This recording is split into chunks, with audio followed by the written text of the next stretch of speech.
ជំរាបសួរបងប្អូនប្រិយមិត្តអ្នកស្ដាប់ទាំងអស់គ្នាថ្ងៃនេះខ្ញុំធ្វើការដំណើររឿងដ៏ព្រឺព្រួចរបស់បងប្រុសម្នាក់ដែលបានជួបនៅក្នុងអំឡុងពេលដែលគាត់ត្រឡប់ពីសាលាបរៀនគួរវិញបាននៅពេលល្ងាចដើម្បីកុំឲ្យខាតពេលវេលាយូរទៅស្ដាប់សាច់រឿងពេញជាមួយនឹងខ្ញុំបានក្មេងប្រុសម្នាក់គឺគាត់រស់នៅក្នុងតំបន់ដាច់ស្រយាលមួយបាទដែលជាទីជនបទហើយគាត់បានទៅរៀននៅថ្នាក់វិទ្យាល័យដែលស្ថិតនៅផ្លូវឆ្ងាយពីភូមិរបស់គាត់ដែលក្នុងការធ្វើដំណើរ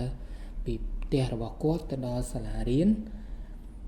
ដែលគាត់រៀនរាល់ថ្ងៃហ្នឹងគឺមានចម្ងាយឆ្ងាយបាទប្រហែលជា4ទៅ5គីឡូហើយណាមួយទៀតគឺគាត់ត្រូវធ្វើដំណើរហ្នឹងដោយការជិះកង់ហើយតាមផ្លូវដែលគាត់ធ្វើដំណើរពីផ្ទះរបស់គាត់ទៅសាលារៀនហ្នឹងគឺមានសភាពខូចបាទហើយជាមួយនឹងសងខាងផ្លូវហ្នឹងគឺមានព្រៃស៊ុបទ្រុបមិនមានផ្ទះប្រជាជនអីទេគាត់ធ្វើដំណើរជារៀងរាល់ថ្ងៃហ្នឹងគឺគាត់មានមិត្តភ័ក្តិរបស់គាត់បាទគាត់ធ្វើដំណើរពីព្រឹកបាទគាត់ចូលរៀនម៉ោង7ហ្នឹងគាត់ចេញពីម៉ោង6ទៅបាទធ្វើដំណើរមិត្តភ័ក្តិរបស់គាត់ប្រហែលជា4ទៅ10នាក់អញ្ចឹងទៅធ្វើដំណើរទៅរៀនទៅតល្ងាចបានត្រឡប់មកវិញបាទហើយល្ងាចហ្នឹងដែរនៅពេលដែលចប់ម៉ោងពីសាលាហ្នឹងគឺគាត់តែចូលរៀនគួរបាទ2ម៉ោងទៀតចប់ពីម៉ោង5 6ម៉ោង6 7បាទដល់ម៉ោង7ជាងហ្នឹងគាត់បានចេញត្រឡប់មកដល់ផ្ទះហ្នឹងខ្ទង់ប្រហែលជាម៉ោង8ដោយសារថាគាត់នៅតំបន់ដាច់ស្រយាលបាទអញ្ចឹងហើយគាត់ត្រូវធ្វើដំណើរទៅមានធីមមានគ្នាគាត់អញ្ចឹងទៅហើយគាត់រៀនគួរហើយគាត់ថាគាត់ធ្វើដំណើរអញ្ចឹងជារៀងរាល់ថ្ងៃណាក្មេងប្រុសម្នាក់ហ្នឹងគាត់ធ្វើដំណើរជារៀងរាល់ថ្ងៃដោយសារតែថ្ងៃមួយបាទថ្ងៃមួយគឺគាត់ទៅនឹងជាក្រុមដូចគ្នា4-10នាក់ដែរប៉ុន្តែ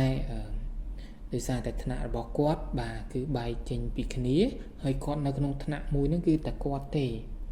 អញ្ចឹងទៅក៏ថ្នាក់របស់គាត់ហ្នឹងគឺចេញម៉ោង4អញ្ចឹងចេញម៉ោង4បាទក្មេងប្រុសម្នាក់ហ្នឹងក៏គាត់ទៅកន្លែងរៀនគួរមានន័យថាគាត់ទៅដល់កន្លែងទៅចាំមិត្តភ័ក្តិផ្សេងទៀតនៅកន្លែងរៀនគួរម៉ោងជិះកង់ទៅណាប៉ុន្តែមិត្តភ័ក្តិផ្សេងទៀតហ្នឹងគឺគេចេញម៉ោង5តែថ្ងៃហ្នឹងគឺមិត្តភ័ក្តិផ្សេងទៀតហ្នឹងនៅពេលដែលគេចេញពីសាលាទៅម៉ោង5ហ្នឹងគេអត់បានទៅកន្លែងរៀនគួរទេហើយក៏គេអត់គិតថាក្មេងប្រុសម្នាក់ហ្នឹងគឺទៅកន្លែងរៀនគួរនឹងដែររួចទៅមិត្តភ័ក្តិ4-10នាក់ទៀតហ្នឹងក៏ជិះកង់មកផ្ទះតែអត់បានទៅរៀនគួរទេហើយក្មេងប្រុសម្នាក់ហ្នឹងគឺគាត់នៅរៀនគួរហ្នឹងគឺនៅរៀនគួរម្នាក់ឯងបាទ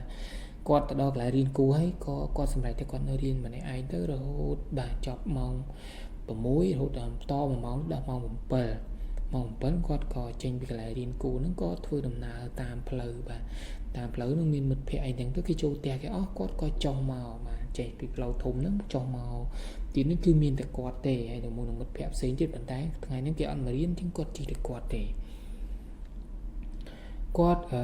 ជាក្មេងបាទតុងថ្នាក់ទី10ទៅ1ហ្នឹងក៏មានអារម្មណ៍ថាគាត់ទាំងក្មេងយ៉ាងក្លាហានដែរហើយគាត់ធ្វើដំណើរតែឯងចុះមកអញ្ចឹងទៅក៏គាត់មានអារម្មណ៍ថាគាត់ខ្លាចណាហើយណាមួយផ្លូវផ្ទះទៅផ្ទះគាត់ហ្នឹងគឺវាមានព្រៃបាទហើយមានកន្លែងដែលធ្លាប់មានគេប្លន់គេសម្លាប់អីអញ្ចឹងណាអញ្ចឹងគាត់ជិះប្រាគាត់គិតណាសម័យហ្នឹងប្រាគាត់មានអារម្មណ៍ថាគាត់ព្រឺអឹងខ្នងអញ្ចឹងទៅបាទព្រឺសឹងខ្នងប៉ុន្តែធ្វើម៉េចត្រូវតែជិះទៅផ្ទះនៅពេលដែលគាត់ជិះដល់ពាក់កណ្ដាលផ្លូវបាទដល់កន្លែងដែលធ្លាប់មានគេជិះម៉ូតូបាទហើយមានគេប្លន់សម្លាប់នៅហ្នឹងអញ្ចឹងទៅដល់ហើយហ្នឹងក៏គាត់ខូចកង់របស់គាត់ហ្នឹងក៏ធ្លាក់ស្វាក់បាទជិះក៏ធ្លាក់ស្វាក់ទៅគាត់ក៏ឈប់វាយសតូលកង់ហ្នឹងគួយដាក់ស្វាក់កង់ហ្នឹងទៅអត់មានស្វាក់ហ្នឹងគឺគាត់ដាក់ទៅហើយគាត់អាចជិះទៅវិញបានទេបាទគាត់អង្គុយដាក់មកសន្ទុះគាត់កំពុងតែដាក់ណាកំពុងតែដាក់ក៏មានមនុស្សប្រុសម្នាក់មកវាយស្មាគាត់ពីក្រួយគាត់វាយស្មាហើយក្មេងប្រុសម្នាក់ក៏ភ្ញាក់ឡើងព្រឹតបាទភ្ញាក់ឡើងព្រឹតអញ្ចឹងគាត់ក៏សួរទៅពូថាពូមកពីណាពូហ្នឹងក៏សួរបែបសំឡេងឡាយមួយហ្នឹងក៏សួរថា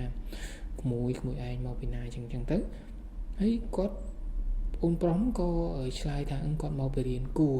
ហើយនៅពេលហ្នឹងគឺគាត់មានអារម្មណ៍ថាគាត់ខ្លាចពូហ្នឹង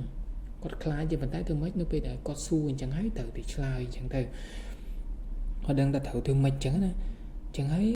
គាត់មកនេះវាប្រែលក្ខណៈជាមនុស្សអីធម្មតាទេមិនមែនជាពពួកមនុស្សអី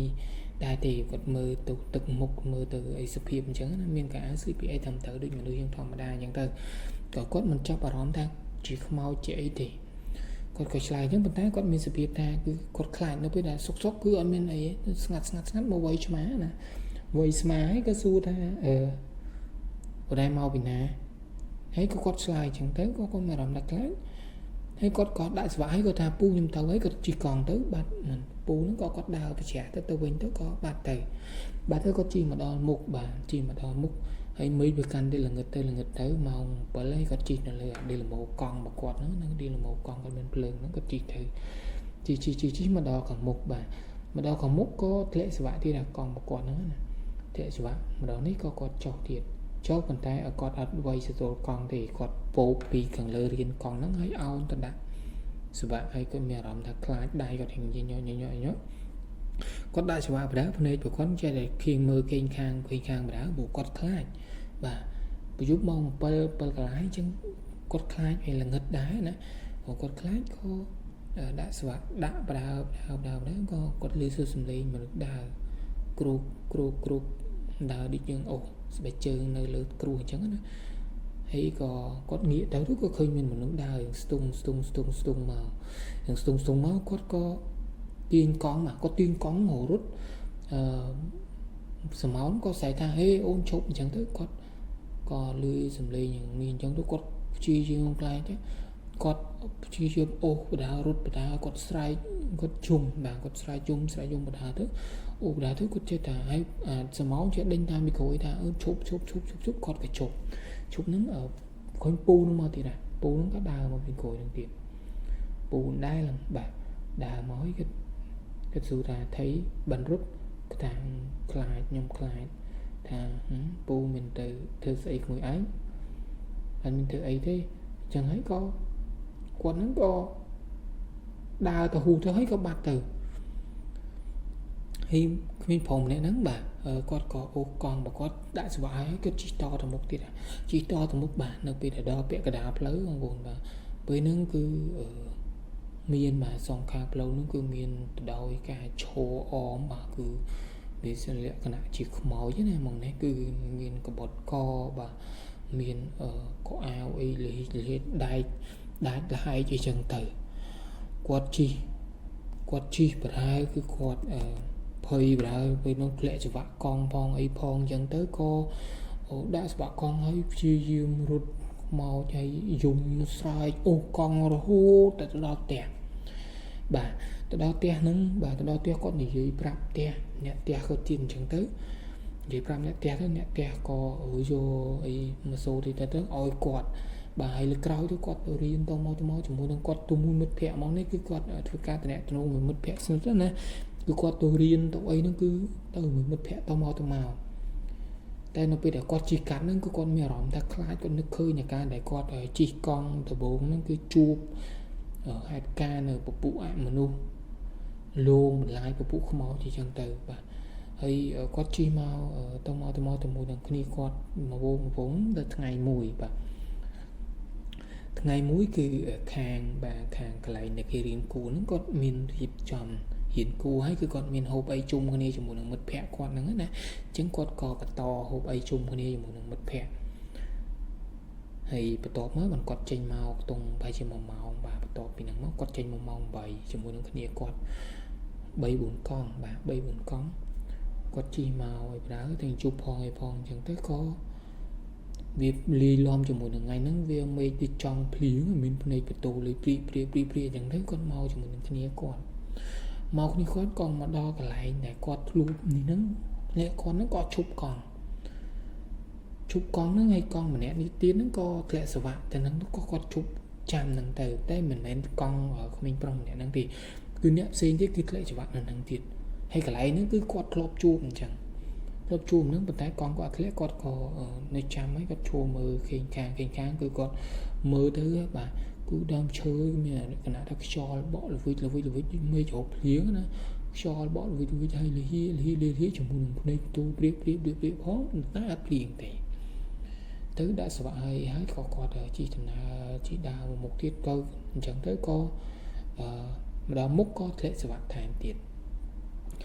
រួចធ្លាក់ស្វាក់ទៀតអញ្ចឹងគាត់ក៏មានអារម្មណ៍ថាខ្លាចហើយមានអារម្មណ៍ថាខ្លាចខ្លាំងអញ្ចឹងទៅក៏ដាក់ស្វាក់ដាក់អីទៀតនៅពេលដែល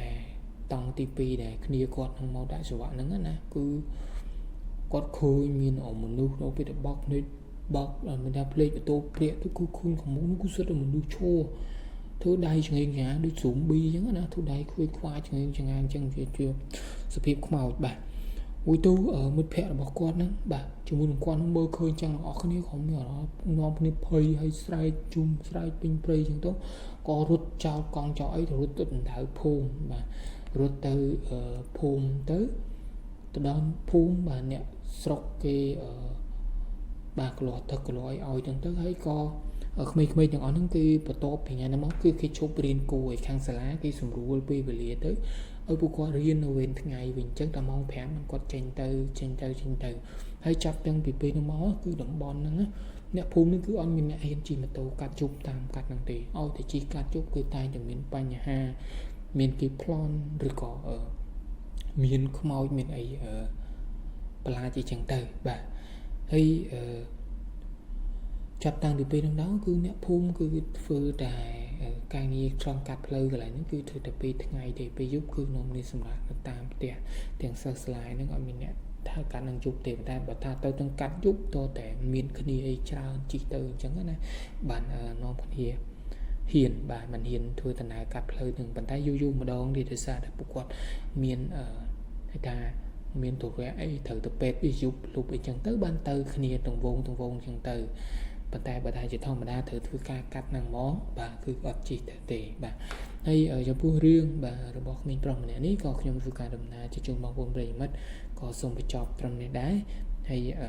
ចំពោះរឿងបាទដែលខ្ញុំដំណើរគឺសុទ្ធសឹងតែជារឿងនិទានបាទលាយឡំជាមួយនឹងទស្សនវិជ្ជាជាក់ស្ដែងខ្លះហើយខ្ញុំធ្វើការនិទានបន្ថែមឬជាថែមនៅសាច់រឿងខ្លះ